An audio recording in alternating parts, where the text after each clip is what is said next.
नमस्कार दोस्तों, आपका हमारे YouTube चैनल पर स्वागत है। कृपया वीडियो को पूरा देखें, आधा अधूरा ज्ञान जिंदगी में किसी काम का नहीं रहता है।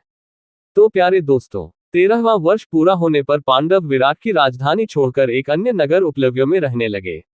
उपलव्य नगर विराट राज्य में ही था। अज्ञातवास की अवधि पूरी हो चुकी थी, इसलिए अब उन्हें छिपकर रहने की जरूरत नहीं थी। आगे क्या करना है इस पर मंत्रणा करने के लिए उन्होंने अपने इष्ट मित्रों को संदेश भेज दिए। भाई बलराम, श्री कृष्ण, सात्यकी, अर्जुन की पत्नी सुभद्रा, पुत्र अभिमन्यु, इंद्रसेन, काशीराज, वीर शैव्य, द्रुपद, धृष्टद्युम्न, शिखंडी, द्रौपदी के पुत्र तथा अन्य मित्र नृपति गण अपनी अपनी सेनाओं को साथ लेकर उपलव्य नगर में पहुंच गए। पांडवों और विराटराज ने सभी का यथोचित सत्कार किया। सबसे पहले उत्तरा और अभिमन्यु का विवाह किया गया। इस अवसर पर माता कुंती हस्तिनापुर से नहीं आ सकी, इसका अफसोस सभी को रहा। अभिमन्यु के विवाह के उपरांत विराट की राजसभा में सभी लोग मंत्रणा के लिए एकत्र हुए। श्री कृष्ण ने सभी को संबोधित करते हुए कहा, सम्मानित बंधुओं और मित्रगण, आप सभी जानते हैं कि दुर्योधन ने किस प्रकार षड्यंत्र रचकर पांडवों का राज्य छीन लिया और किस प्रकार दारुण दुखों को पांडवों ने सहन किया और अज्ञातवास तक अपना वचन निभाया। अब हम यह मंत्रणा करने के लिए यहाँ एकत्र हुए हैं कि किस प्रकार युधिष्ठिर को उसका खोया राज्य वापस प्राप्त हो और कुरु वंश की यह शत्रुता समाप्त हो। आप बताएं कि न्यायोचित और धर्म का मार्ग कौन सा होना चाहिए। दोस्तों, हमारे वीडियो को लाइक और चैनल को सब्सक्राइब जरूर करें। कमेंट में जय श्री राम जरूर लिखें। श्री कृष्ण कहते हैं, मेरे मत में हमें दुर्योधन से संधि करके कोई शांति का मार्ग निकालना चाहिए, क्योंकि युद्ध से किसी का भी हित होने वाला नहीं है।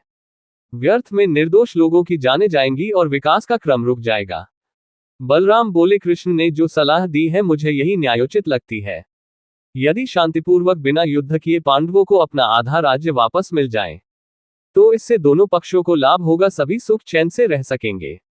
इसके लिए किसी योग्य दूत को वहां भेजना होगा, उसके द्वारा समाचार भेजा जाए कि यद्यपि युधिष्ठिर ने जानबूझकर अपनी इच्छा से जुआ खेलकर अपना राज्य गंवाया है और उसे अपने खोए हुए राज्य को मांगने का कोई अधिकार नहीं है, लेकिन वह हाथ जोड़कर याचना करता है कि उसे सम्मान पूर्वक इतना अवश्य दे दिया जाए कि वह अपना शेष जीवन अपने परिवार के साथ सुखपूर्वक बिता सके।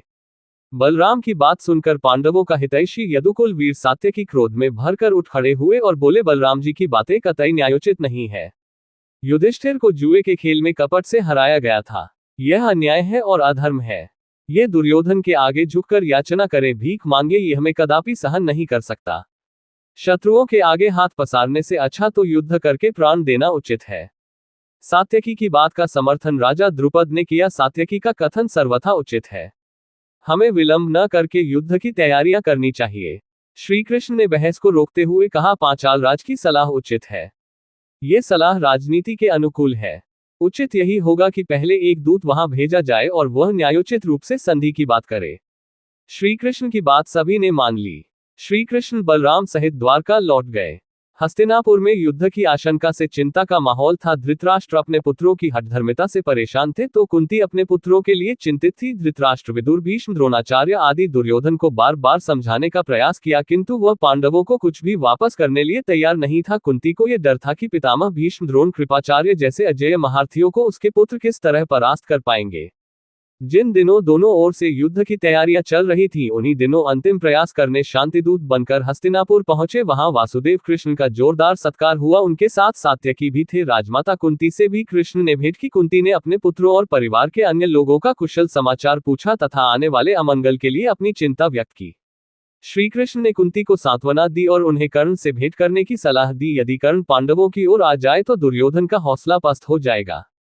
कुंती से मिलकर श्री कृष्ण धृतराष्ट्र की सभा में गए और कहा, राजन, मैं यहाँ पांडवों का राजदूत बनकर आया हूँ। मेरे आने का उद्देश्य यही है कि परिवार के दोनों पक्षों के मध्य शांति स्थापित हो जाए तो अच्छा है। इसीलिए संधि प्रस्ताव लेकर आया हूँ कि आप पांडवों को आधा राज्य यदि नहीं देना चाहते तो उन्हें कम से कम 5 गांव दे दें। इससे युद्ध की आशंका दूर हो जाएगी। पांडव शांति प्रिय हैं, किंतु अपना अधिकार पाने के लिए वे युद्ध करने को भी तैयार हैं। यदि संधि हो जाती है तो वे दुर्योधन को युवराज और महाराज धृतराष्ट्र को महाराज के रूप स्वीकार करने लिए तैयार हैं।